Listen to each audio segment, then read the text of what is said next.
4th International Conference on the Environmental Education, Tbilisi Plus 30. The conference was one of the biggest forums, bringing together some 30,000 people, which is, it was the very biggest event. And I think that we will hear more in details from the Mr. Satrai. Thank you. Thank you very much. It's indeed an honor to be on this forum. For all those who have worked in environmental education, the word Tbilisi is very much the mecca, if you like, of thinking about where some of these original thoughts were put together. Till Stockholm in '72, there was work done on education. There were, in '68, for instance, Bill Stapp defined what environmental education was going to be. You had, in the early '60s, you had Silent Spring, you had IUCN, a commission talking about education. In 1970, you had IUCN and UNESCO getting together to further define what environmental education is. And then you have the limits of growth coming in '72, just before the Stockholm conference. But when Stockholm met, and it was the first major international conference looking at environment at the global level, the need for looking at education as one of the key drivers of this whole transformation was seen at that time. And this is what led in '75 to the launch of the International Environmental Education Program, the IEEP, which was UNESCO and UNEP jointly holding hands. And in January '75, this program got started. It was followed then by this meeting in '75 at Belgrade. And there's something called the Belgrade Charter, which came out in 1975, which again defined it. But Belgrade then was followed by meetings, regional meetings in about 6 different places in the world. And that's when the preparation for Tbilisi started. Because it was felt that all this was happening, but you needed to somehow put it together somewhere and take all that had gathered so far and put it into a framework. And that framework really did happen in Tbilisi. It was, I think, 14 to 26th October in 1977. We had 265 delegates from 65 countries. And because it was such an important thing, we had really seen this whole journey. And we did this book at that time when we were looking at Tbilisi Plus 30.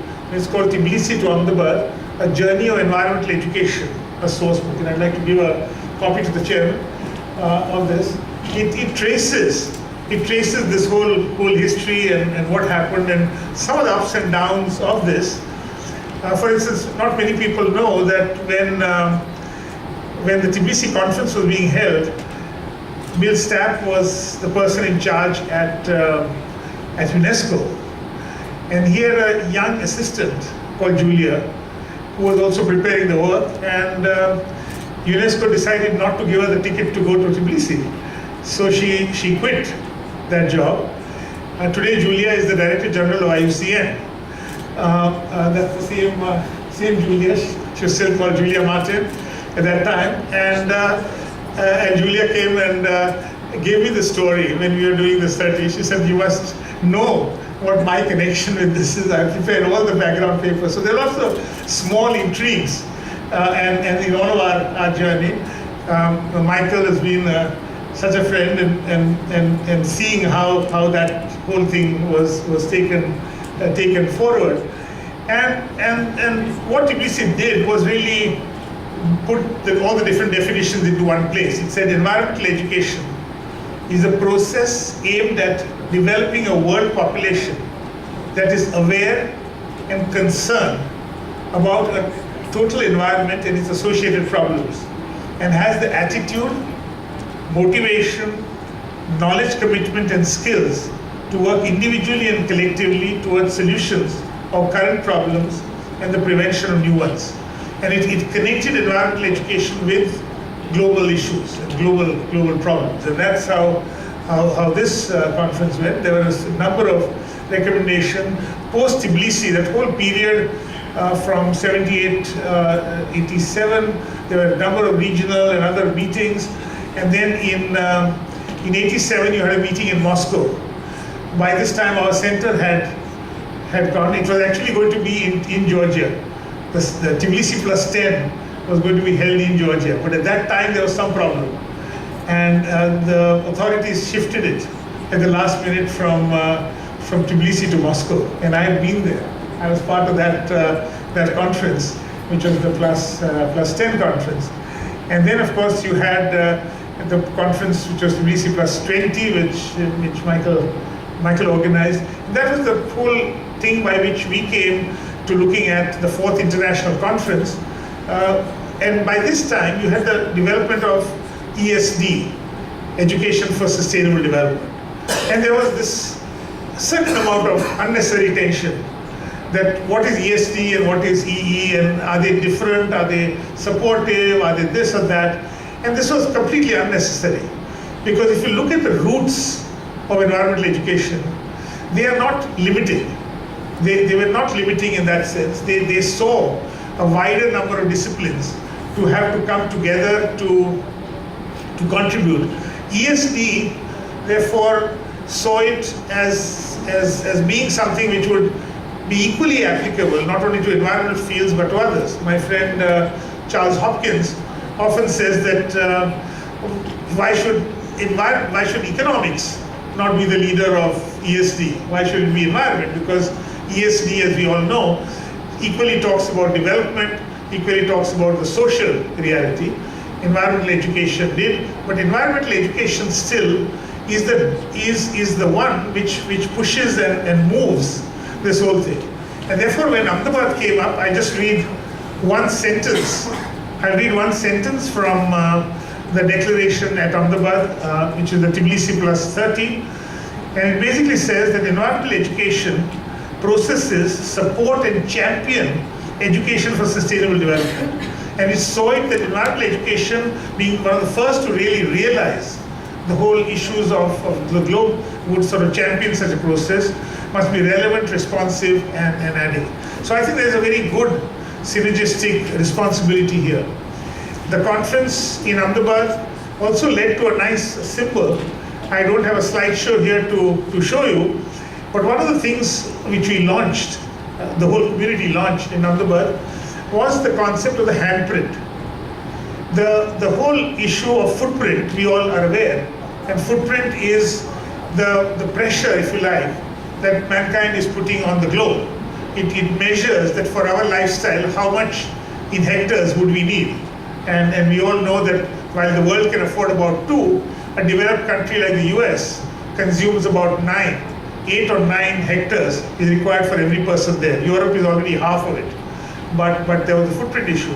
But this little girl, a girl called Shrija in the city of Hyderabad, 10-year-old in our project, she put her hand and says, I have enough negative thinking, I want to go positive. And the handprint represents positive action to sustainability. And so what we say is, let's increase all our handprint. And how does the handprint work? The handprint is education. Handprint is environmental education which empowers every child, every community, every business to become more sustainable. I should just end by saying that, give you an example from India. The Indian Constitution has a line which says that it is the duty of every citizen of India to protect, nurture, and conserve its environment. So one lawyer called Mr. Mehta went to court through a public interest litigation and said, how can we conserve the environment if we don't teach it? If every child does not learn environmental education, how can you possibly fulfill this constitution? So the Supreme Court of India directed in 92 that there shall be no formal education program, whether it's primary, secondary, or tertiary, where environmental education is not part of that course. It is compulsory, and when 1 or 2 states were not following it, the Supreme Court said, I will put the education minister in jail if you do not do environmental education in the school. It is an essential part of living. Environmental education is good education. And we owe that going back to our roots at Tbilisi and that famous memory. And I think we all look forward to revisiting that place and seeing how the world has changed, but how the relevance of environmental education has not changed. If at all, it is more relevant. It is something which is required in the developed countries as much as in developing countries. People don't in Rio like to talk about lifestyle change. It's an allergic word if you say changing lifestyle, but lifestyles we will have to change, and education is part of it. So thank you very much for this opportunity to say something. Thank you.